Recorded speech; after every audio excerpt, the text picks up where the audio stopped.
Televizioni Ora News ka kryer një investigim të thelluar në lidhje me helmimin e studentëve në Akademinë e Sigurisë në SAUK. Nëse studentët nuk e dinin rrezikun që i priste, AKU rezulton se kishte informacion më herët për shkeljet e kompanisë furnizuese. Sipas burimeve zyrtare, gjatë një inspektimi të mëparshëm në kompaninë Soria L, inspektorët e AKU konstatuan se subjekti nuk kryente analizat e detyrueshme periodike të ushqimit. Ligji detyron çdo kompani catering të zbatojë sistemin e vetkontrollit dhe të provojë përmes analizave laboratorike se ushqimi është i sigurt për konsum. AKU pranon se gjatë inspektimit ka gjetur shkelje në Soria L, pasi kjo kompani nuk kryente analizat e produkteve të gatshme.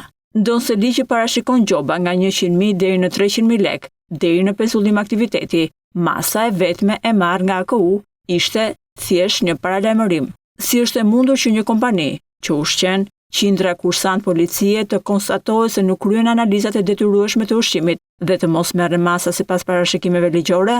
Me sa duket, për inspektorët e AKU-s, favorizimi i një subjekti privat vlen më shumë se jeta e qindra studentëve. Edhe pas helmimit masiv, mbeten pikpyetje serioze. Televizioni Ora News i kërkoi AKU informacion mbi mostrat e ushqimit të servirur gjatë ditës së ngjarjes. Sipas përgjigjes zyrtare, janë analizuar makarona, pilaf, fasule, sallam dhe kos. Por çfarë ndodhi me gjellën me patate dhe tavën me preshe mish, ushqime që sipas të dhënave janë konsumuar nga studentët ditën e helmimit? AKU deklaron se mostrat janë marrë nga institucione të tjera, por nuk bën publik as emrat e institucioneve dhe as rezultatet e analizave. Nëse AKU ka qenë prezent gjatë procedurës, pse i fsheh emrat e institucioneve që kanë marrë mostrat? Ku janë kryer analizat dhe cili është rezultati?